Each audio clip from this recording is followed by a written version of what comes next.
എല്ലാവർക്കും നമസ്കാരം. ഉണ്ണിയാണ്, ദുബായ്ക്കാരൻ വ്ളോഗ്സില്. ഇന്ന് നമ്മള് ഒരു ബിരിയാണി എന്നൊക്കെ പറയാം. ഇതെന്താവുന്ന സത്യം പറഞ്ഞു കഴിഞ്ഞാൽ എനിക്കും അറിയില്ല. നമുക്ക് നോക്കി നോക്കാം. എൻ്റെ ഒരു സ്റ്റൈലിലുള്ള ബിരിയാണിയാണ്. അപ്പൊ അതിലേക്ക് ഞാൻ ആദ്യം നന്നായിട്ട് ഒരു പാത്രം വെള്ളം എടുത്തു. അത് നന്നായിട്ട് ചൂടായി തിളച്ച് വന്ന സമയത്ത് അതിലേക്ക് കുറച്ച് കറുവപ്പട്ട, അതുപോലെയുള്ള ഏലക്ക, അങ്ങനെയുള്ള നമ്മുടെ മസാലകളൊക്കെ ഇട്ട് കൊടുത്ത് നന്നായിട്ടൊന്ന് ചൂടാക്കി വച്ചു.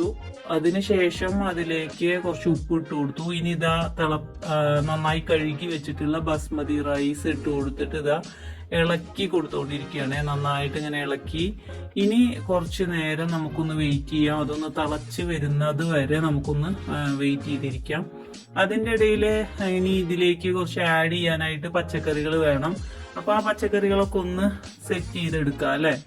ഇഞ്ചി, പച്ചമുളക് ഒക്കെ സെറ്റാക്കണം. അതുപോലെ തന്നെ ആദ്യം ഞാനൊരു പാത്രം വെച്ചു. അതിലേക്ക് ഒരു സ്പൂണ് നെയ്യ് ഒഴിച്ചു. ഇനി ഓരോന്നായിട്ട് നമുക്ക് അതിലേക്ക് ഇട്ട് വറുത്തെടുക്കാം. അപ്പോൾ ഒരു സ്പൂൺ ഇട്ടപ്പോൾ എനിക്ക് തോന്നി കുറച്ചും കൂടി വേണ്ടി വരുമെന്ന്.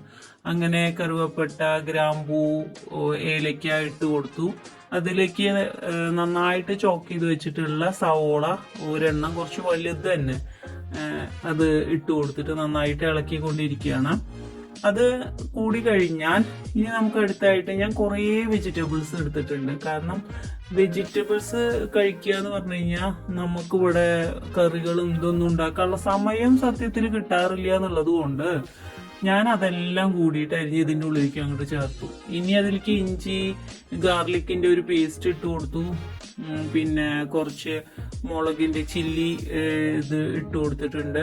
ഇനി ഇത് നന്നായിട്ട് ഒന്ന് ഇളക്കി കൊടുക്കുകയാണ്. നന്നായിട്ടൊരു മണമൊക്കെ വരണ വരെ ഇളക്കുക. പിന്നെ കുറച്ചും കൂടി ഉപ്പ് ഞാൻ ചേർത്ത് കൊടുത്തു. എനിക്ക് കുറച്ചൊരു ഉപ്പ് കുറച്ചും കൂടി ആവാൻ തോന്നി. കുറച്ച് ഗരം മസാല ചേർത്ത് കൊടുത്തു. ഇനി അതിലേക്ക് ഒരു ഗ്ലാസ് വെള്ളം ഒഴിച്ചിട്ട് ഞാൻ നന്നായിട്ട് അതിനൊന്നും കൂടെ വേവിച്ചെടുക്കാൻ പോവുകയാണ്. അത് നന്നായി വെന്ത് വരുന്നത് വരെ നമുക്കൊന്ന് വെയിറ്റ് ചെയ്യാം. അപ്പൊ ഒന്നിങ്ങനെ വെന്ത് ഒക്കെ ഒന്ന് മിക്സ് ആയി തുടങ്ങിയിട്ടുണ്ട്. അപ്പൊ ഇനി ഇതിലേക്ക് നമുക്ക് ആ വേവിച്ച് വെച്ചിട്ടുള്ള ആ ഒരു ചോറ്, ബിരിയാണി റൈസ് നമുക്ക് ഇതിലേക്ക് ഇങ്ങനെ കുലുകുലുന്നനെ അങ്ങനെ ഇട്ട് കൊടുക്കാം. അങ്ങനെ ഇട്ട് കൊടുത്തു കഴിഞ്ഞാൽ എന്നിട്ട് മീതെ നമുക്ക് കുറച്ച് മല്ലിച്ചപ്പ് കൂടി ഇട്ട് കൊടുത്തിട്ട് നമുക്ക് എന്ത് ചെയ്യാം, ഇതിനെ ഒന്ന് അടച്ച് വെക്കാം. ഞാൻ ഇതിന്റെ മീതെ കുറച്ചൊരു നെയ്യ് കൂടി ഒന്ന് ഇട്ട് കൊടുക്കണുണ്ട്, ഒരു മണത്തിനും ടേസ്റ്റിനൊക്കെ വേണ്ടിയിട്ട്. ഇനി ഒരു പാത്രം വെച്ചിട്ട് ഇത് നമ്മൾ അടച്ച് കൊടുക്കുകയാണ്. അത് കഴിഞ്ഞാൽ കുറച്ച് നേരം വെച്ച ശേഷം ഇതിനെ ഒന്ന് ഇളക്കി നോക്കാം നമുക്ക്. അപ്പോൾ ദാ വെജിറ്റബിൾ ബിരിയാണി തയ്യാറായി. വളരെ എളുപ്പത്തിൽ നമുക്ക് ഉണ്ടാക്കാം.